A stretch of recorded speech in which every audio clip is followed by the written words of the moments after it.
Hi everyone, it's me again with a short overview into what stamping is all about. I had a couple of people email me and request me if I could do a small video on stamping. So here I am with just a very short overview onto what stamping is all about. So what do you start with? First thing is you need your stamps, obviously.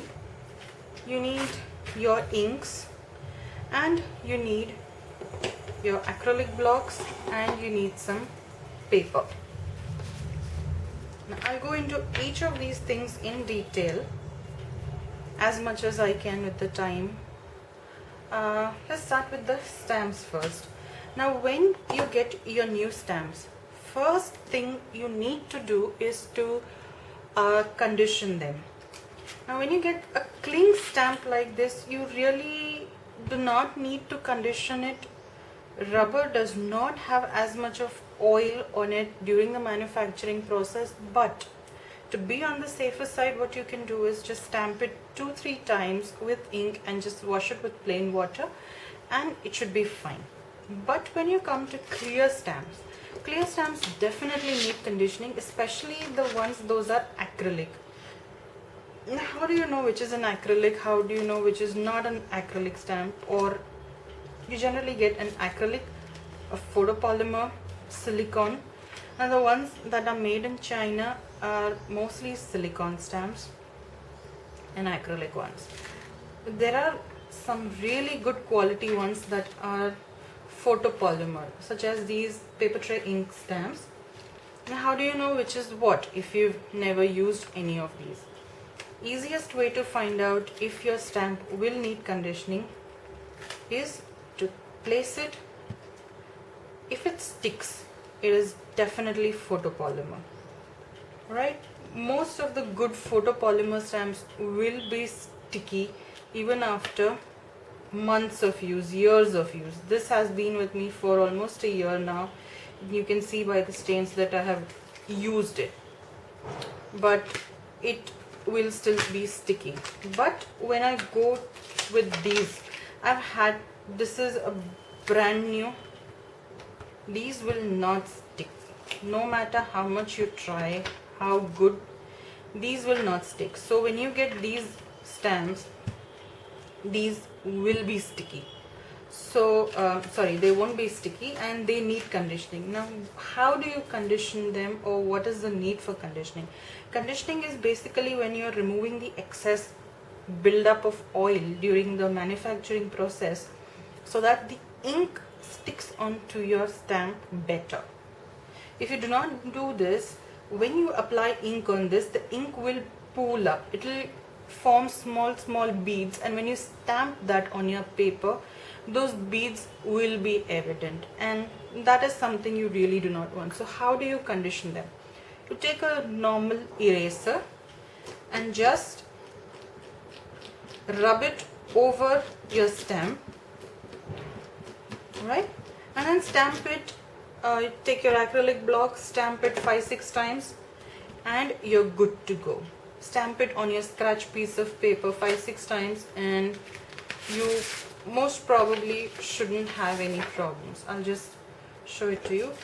This is an old stamp, so I really don't think it will give me any problems, but let's just, so there you go. Alright, so if you stop getting good images, you can recondition them. Just because when you handle them, you wash them, there is a chance there will be an oil buildup. So you use that eraser, rub it off and you stamp, you get really crisp, clean images. Right, now that you've stamped it, now what? You have to clean it. Never leave your stamps uncleaned. I just use a regular bottle of water in a small mister. I have picked it up from a local beauty shop for 30-35 rupees. Just spray, take your rag and just, that's it, and you're done. This is, and just to be sure if the stamp has been cleaned or not, just after cleaning, stamp it 3-4 times so that the next time you stamp it, you do not get any residual ink on your newer project. Now this covers conditioning on your clear stamps. Now what about your background stamps? Background stamps which are large like these or any rubber stamps, they generally do not need conditioning.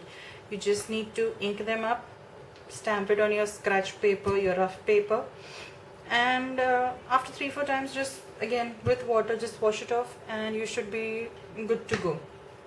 Now when it comes to stamps that are such big in size, I generally do not stamp down because I know I will not get a good impression unless I stand on top of it. But with background stamps, what you can do is turn them around, use your ink, right? Ink it up well, make sure you've got ink everywhere. Use your paper. Now this is a textured paper, so I might not get a good impression. Line it up, your scratch paper on top, and just do not move both your hands at the same time. One hand moves and the other stays steady. That's it. And there you have a perfect impression. But because, as I said, this is a textured cardstock, you can see that the texture is coming in between. But this is generally how I use my background stamps. I never stamp them on my projects. I always press my paper on the stamp. Alright, so that covers conditioning. Now coming to how you stamp on the first thing, when you're using mostly acrylic stamps, I would suggest you use a foam mat or something underneath it so that when you press down, it gives a soft, there has to be a give. With rubber stamps, you do not need this because they already have a foam. You can see this foam is what, when you're pressing down, it has that cushion. But with your acrylic stamp, there is nothing of that sort. And you can see how much love this is. This is an old mouse pad. This doubles up as everything. I use this for cutting, I use this for stamping, I use this for shaping up my flowers with my ball tool, and the other side I use it for distressing. Because this is shiny surface, this is that plasticky, my blending tool glides on effortlessly, so I do not need to invest in anything. This old mouse pad works fine for me. Alright, so now coming to stamping, the paper that you use will determine what kind of an image you are getting, or the kind of project you are doing will determine what kind of paper you're using. Now if you're going to be watercoloring, you need to use a watercolor paper and stamp on it. If you're going to be just coloring it with regular pencils, then you can use your Brewstro. You can use your ivory cardstock, which is what I have over here. This is an ivory cardstock 300 GSM. I really love it for its smoothness, and it takes in ink well. Now coming to the inks, you have your dye inks, you have your pigment inks. A simple way to know what ink will work on your project: if you have a watercolor paper and if you use Memento, you use a dye ink, the ink will soak into the paper. Any paper you use, your Memento will soak into it, except for your glossy paper, your photo paper. Your pigment ink, however, it will not be absorbed on any paper. Pigment inks are basically formulated such that they stay on top of the paper and are more vibrant, more vivid. When you stamp with dye inks, they tend to give you a little splotchy effect because they are water-based inks. Pigment inks are thick, and the simplest way to figure out what is what, or your dye inks come with a felt pad. It's hard, alright, and your pigment inks come with a sponge, right? So, and I've had this ink pad for like 5 years and it is still juicy. It is amazing how these inks are. This is a local brand. It's again a pigment, simple way. It has a sponge, so that's how. So then you pick up your acrylic block. If you are stamping a sentiment, I would always suggest line it up with your grid. I'm sure everyone has a grid mat. So what do? I have a grid block, so I can line it up with that. But with this, line it up on your grid, pick it up with your acrylic block, and then you can stamp it.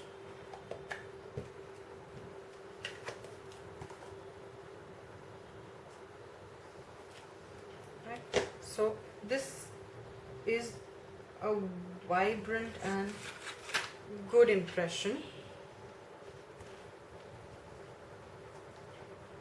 And now the same thing when I have to do with a pigment ink. First of all, the pigment ink is not going to dry, right?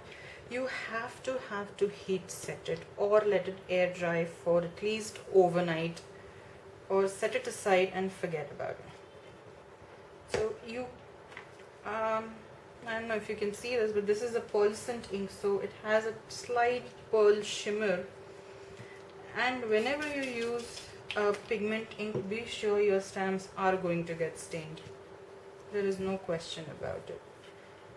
Stamps will get stained when you use archival inks. Stamps will get stained when you use StazOn. StazOn is something that is a permanent ink, and when you use StazOn on your acrylic stamps, you have to clean them immediately. You cannot let it sit, because in the long run it is going to damage your stamps. So when you're using any permanent inks, you have to use a special cleaner for that. And for StazOn, I use a solvent cleaner because it is a solvent ink, because it is permanent ink. I have to use this, and it will stain. Now, this is a stamp I have used with my StazOn. This is what it is, but it will not give me a problem when I'm stamping. When I'm stamping, it is going to be perfect, because after cleaning, after using my cleaner, I wash it off again with water and stamp again on my scratch paper 3-4 times and see whether there is any residual ink remaining or not. And when you're stamping any solid images, preferably use a pigment ink. A dye based ink will probably give you some splotches somewhere. You can already see that little beads over here. When I stamp, it will be easier. Then you can see there are small droplets of water there, ink I mean. Always clean your stamp after every stamping. Never ever mess with it. And now I go in with my pigment ink. See, pigment ink is still wet. It does, so you have to let it heat set. And just press down firmly and lift, and this is as good as an impression you can get. With better inks, your impressions will be even better. Now that Memento has come out with their pigment variety, and this is a dye one, they have come out with a pigment variety, and I'm really hoping to try that. Once I get that in my hand, I will definitely put up a short review as to what is what. But I hope this will help you. And if there are any questions, any more issues that you want me to address, please let me know. I'll be back with some more videos later. Bye bye.